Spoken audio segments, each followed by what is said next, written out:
এখন কি পরিস্থিতি?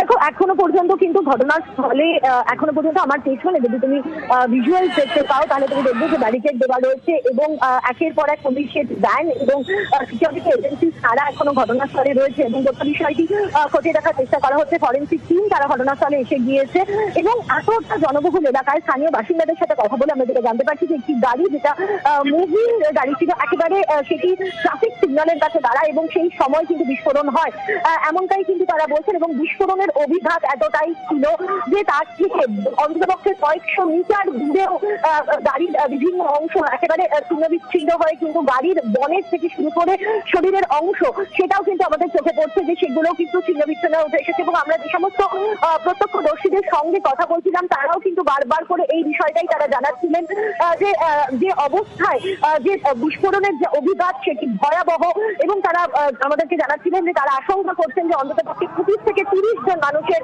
এই বিস্ফোরণের অভিঘাতে মৃত্যু হতে পারে এবং খুব স্বাভাবিকভাবে সেই আশঙ্কা করাটাও কিন্তু খুব স্বাভাবিক। তার কারণ আমরা কথা বলছি এমন একটি জায়গার, আমরা কথা বলছি একেবারে লালকেল্লা এলাকার, চাঁদনী চক এলাকার, যেটা অত্যন্ত ঘন বসতিপূর্ণ একটি এলাকা এবং সোমবার দিন সেই ঘন বসতিপূর্ণ এলাকার কি ছবিটা হয় এবং কত ভিড় হয়। যে রাস্তা দিয়ে এই মুহূর্তে আমরা দাঁড়িয়ে রয়েছি, আমরা দাঁড়িয়ে লাইভ রিপোর্টিং করছি, সেই জায়গায় সেই রাস্তায় মানুষের চলার অবস্থা থাকে না। গাড়ি এবং শুধু যে গাড়ির ভিড় তাই নয়, তার সঙ্গে সঙ্গে রিক্সা এবং ই রিক্সারও কিন্তু ভিড় থাকে এবং একেবারে প্যাকটাপ বলতে যেটা বোঝায় সেই প্যাকটাপ অবস্থা থাকে এবং সেখানেই সন্ধ্যে 7টার মাত্র কিছুক্ষণ সময় আগে এরকম ভয়াবহ বিস্ফোরণ, তার কিন্তু একটা ভয়াবহ ইম্প্যাক্ট রয়েছে এবং তার থেকে প্রচুর মানুষ আহত এবং নিহত হতে পারেন সেই আশঙ্কাটা কিন্তু। প্রত্যক্ষদর্শীরা বলছেন যে কোনো দেহ আস্ত ছিল না, সব ছিন্ন বিচ্ছিন্ন, মানে ভয়াবহ অভিঘাত ছিল এই আজকের বিস্ফোরণে। মৈত্রী, একেবারেই দেখো, আমরা প্রত্যক্ষদর্শীদের সঙ্গে বারবার করে কথা বলছিলাম এবং যে সমস্ত প্রত্যক্ষদর্শীদের আমরা সামনে পাচ্ছিলাম যারা উদ্ধার কাজে হাত লাগিয়েছেন তারাও বলছিলেন যে তারা যে যাদেরকে উদ্ধার করেছেন, হয় যারা জীবিত অবস্থায় যাদেরকে তারা উদ্ধার করতে পেরেছেন তারা একেবারে ক্ষত বিক্ষত হয়ে রয়েছেন এবং এরকম অনেকেরই রয়েছে যাদের শরীরের বিভিন্ন অংশ উড়ে গিয়েছে। আমরা প্রত্যক্ষদর্শীর সঙ্গে কথা বলেছি, তিনি বলছিলেন যে শরীরের বিভিন্ন অংশ ছিন্ন বিচ্ছিন্ন হয়ে গেছে, সেই ছবি তারা দেখতে পেয়েছেন এবং বিস্ফোরণের অভিঘাত এতটাই ছিল যে বহু দূর থেকে, দেখো একেবারে যদি বলা যায় চাঁদনী চক থেকে আইটিও পর্যন্ত, অর্থাৎ যদি ধর্মতলা বলা হয়, যদি চাঁদনী চকটাকে যদি কলকাতার বাসিন্দাদের জন্য বোঝার সুবিধার্থে যদি ধর্মতলা এই চাঁদনী চক এলাকা হয় তাহলে অন্ততপক্ষে শিয়ালদা রাজাবাজার পর্যন্ত বিস্ফোরণের শব্দ শোনা গিয়েছিল। ফলে 1 কিলোমিটারেরও বেশি এলাকা জুড়ে কিন্তু বিস্ফোরণের শব্দ এবং প্রচুর মানুষ, যারা স্থানীয় মানুষ যারা অনেকটা দূরে থাকেন এবং তার মধ্যেও তারা কিন্তু শুনেছিলেন এই বিস্ফোরণের শব্দ। প্রাথমিকভাবে প্রত্যেকে মনে করেছিলেন যে এখনো হয়তো বাজি ফাটানো হচ্ছে, কোনো বাজির শব্দ হয়ে থাকতে পারে, কিন্তু আমরা কিছু মানুষের সঙ্গে কথা বলছিলাম, তারা জানাচ্ছিলেন এই চাঁদনী চকেরই খুব কাছেই হচ্ছে দারিয়াগঞ্জ, যে সেই দারিয়াগঞ্জেরও কিন্তু প্রচুর বাড়িতে এই ইম্প্যাক্ট এতটাই ছিল এই বিস্ফোরণের, তার জেরে কাঁচ ভেঙে গিয়েছে এবং বাড়ির কাঁচ পর্যন্ত ভেঙে গিয়েছে এবং আশেপাশের যে সমস্ত লোকরা রয়েছেন তারা বারবার করে জানাচ্ছিলেন যে তারা প্রবল জোরে বিস্ফোরণের শব্দ তারা শুনতে পান এবং তারপরেই তারা দেখেন যে দাউ দাউ করে একের পর এক গাড়ি জ্বলছে, যেটা এখনো পর্যন্ত আমরা পুলিশের সূত্র ধরে এবং সিকিউরিটি এজেন্সির বিভিন্ন সূত্র ধরে যেটা আমরা জানতে পারছি যে একটি সাদা রঙের গাড়ি, সেই গাড়িতে কিন্তু এই ব্লাস্ট হয় এবং সেই গাড়ির ভেতরে যারা ছিলেন তাদেরও কিন্তু এই ব্লাস্টে তারাও কিন্তু ছিন্ন বিচ্ছিন্ন হয়ে যান। ফলে এখনো পর্যন্ত যেটা মনে করা হয়েছে যে এটা কোনো সুইসাইড অ্যাটাক বলেই কিন্তু এখনো পর্যন্ত সিকিউরিটি এজেন্সি। কারণ আত্মঘাতী হামলা কেন বলা হচ্ছে? ভেতরে বেশ কয়েকজন ছিল, এরকমটাই প্রত্যক্ষদর্শীরা বলছেন।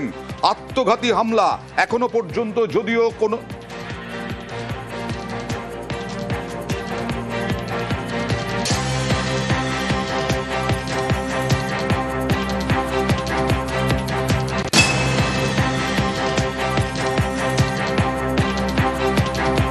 চালাও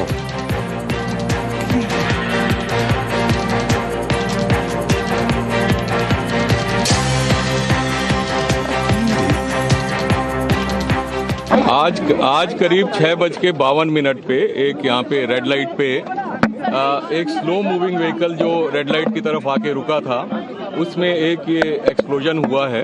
उस वक्त गाड़ी के अंदर जो पैसेंजर्स उसके अंदर ही थे और इस एक्सप्लोजन से जो है आसपास की गाड़ियों में भी क्षति हुई। जैसे ही इसकी खबर मिली हम सारी एजेंसीज जो है Delhi police, FSL, NIA, NSG उनकी टीम्स यहाँ पे आ चुकी हैं और हालात का जायजा भी ले रही है। हर तरीके से इस जो है एक्सप्लोजन के बारे में जांच की जा रही है।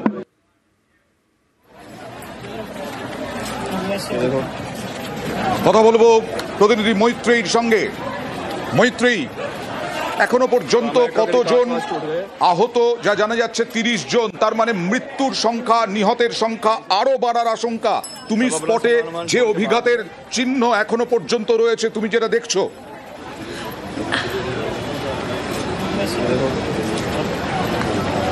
একেবারেই দেখো অভিঘাত কিন্তু ভয়াবহ ছিল, সেটা কিন্তু আমরা যতদূর অবধি পৌঁছাতে পেরেছি, অর্থাৎ যেখানে বিস্ফোরণ হয়েছে তার থেকে বেশ কিছুটা দূরে ব্যারিকেডিং করে দেওয়া হয়েছে এবং সেখানেই কিন্তু আটকে দেওয়া হয়েছে।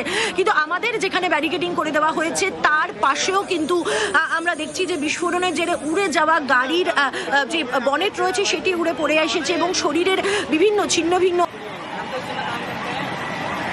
অনুমান করা যাচ্ছে এবং এই মুহূর্তে সমস্ত এজেন্সি তারা রয়েছে এবং অন্তত পক্ষে এখনো পর্যন্ত অফিসিয়াল ফিগার দেওয়া হয়নি। 30 তারা রয়েছে এবং অন্তত পক্ষে এখনো পর্যন্ত অফিসিয়াল ফিগার দেওয়া হয়নি। 30 জন আহত চিকিৎসাধীন রয়েছেন এবং যেটা জানা যাচ্ছে যে 8 থেকে 9 জন তাদের মৃত্যু হয়েছে, কিন্তু 10 জনের মৃত্যু হয়েছে। उसी प्रक्रिया के क्रम में आज भी चेकिंग कराई जा रही है। यहाँ पर पूरी टीमें जो BDS टीम है, डाग स्क्वाड है, तो उसके अलावा हम ACP हजरतगंज और मैं स्वयं इसके साथी SHO हजरतगंज की टीम पूरी यहाँ पर लगी हुई है साथ में। वो चेकिंग जो हम करा रहे हैं, ये व्यस्ततम मार्केट है, आप भी जान रहे हैं। इसके अलावा हमारे रेलवे स्टेशन और जो मेट्रो स्टेशन है, संवेदनशील स्थान है, वहाँ पर हम चेकिंग कराएंगे आज। तो क्या दिल्ली में जो अभी ब्लास्ट हुआ है क्या उससे कुछ कनेक्शन है यूपी में, जिस वजह से उस बिंदु पर भी हमारी सतर्क दृष्टि है। उच्चाधिकारीगण के निर्देश में ये जो चेकिंग है, चेकिंग प्रक्रिया जारी है। अच्छा, कब तक ये चेकिंग चलेगी और क्या कुछ क्या निर्देश दिए? जो व्यस्तम इलाके हैं उनके हम जो भीड़ भाड़ वाले क्षेत्र हैं सब অন্য রাজ্যেও যে হাই অ্যালার্ট জারি করা হয়েছে সে কথাই বলছিলেন পুলিশ আধিকারিক। বিশেষ করে দিল্লির বিস্ফোরণের পরে মুম্বাই, কলকাতা, গুজরাট সব জায়গায় হাই অ্যালার্ট জারি করা হয়েছে। বিমানবন্দর, স্টেশন, মেট্রো, বিভিন্ন জায়গায় বাজার, এই সমস্ত জায়গায় এই সমস্ত জায়গায় নজরদারি বাড়ানো হয়েছে দিল্লির বিস্ফোরণের জেরে। এই বিস্ফোরণে দিল্লিতে বিস্ফোরণে এখনো পর্যন্ত নিহত 10, আহত 30। আহত 30-এর মধ্যে বেশ কয়েকজনের অবস্থা আশঙ্কাজনক। মৈত্রেয়ী, যা জানা যাচ্ছে যে সিগন্যালে দাঁড়িয়েছিল এই গাড়িটি, যে গাড়িতে বিস্ফোরণ হয়েছে, 3টে বিস্ফোরণ বলা হচ্ছে পরপর। এই পরপর বিস্ফোরণ কোথায় কোথায় কি জানা যাচ্ছে? প্রত্যেকটি বিস্ফোরণে কিন্তু এই লালকিল্লার সামনেই হয়েছে, অর্থাৎ চাঁদনি চকের মেট্রো গেট 1 নম্বরের সামনে প্রথমে একটি গাড়িতে বিস্ফোরণ হয় এবং তারপর একে একে আরো 2টি বিস্ফোরণের শব্দ সাধারণ মানুষ যারা প্রত্যক্ষদর্শীরা রয়েছেন তারা শুনতে পান এবং তারা যেটা বলছেন যে তারপরে কিন্তু একে একে গোটা এলাকায় যে গাড়ি ছিল একের পর এক অন্ততপক্ষে 10টি গাড়িতে আগুন লেগে যায় এবং পরপর গাড়িতে আগুন ধরে যায় এবং বিস্ফোরণের অভিঘাত এতটাই ছিল সেই সব রাস্তায় প্রচুর ই-রিক্সা চলছিল, যাতে অবশ্যই যাত্রী বোঝাই ছিল, ফলে সেই যাত্রীরাও কিন্তু এই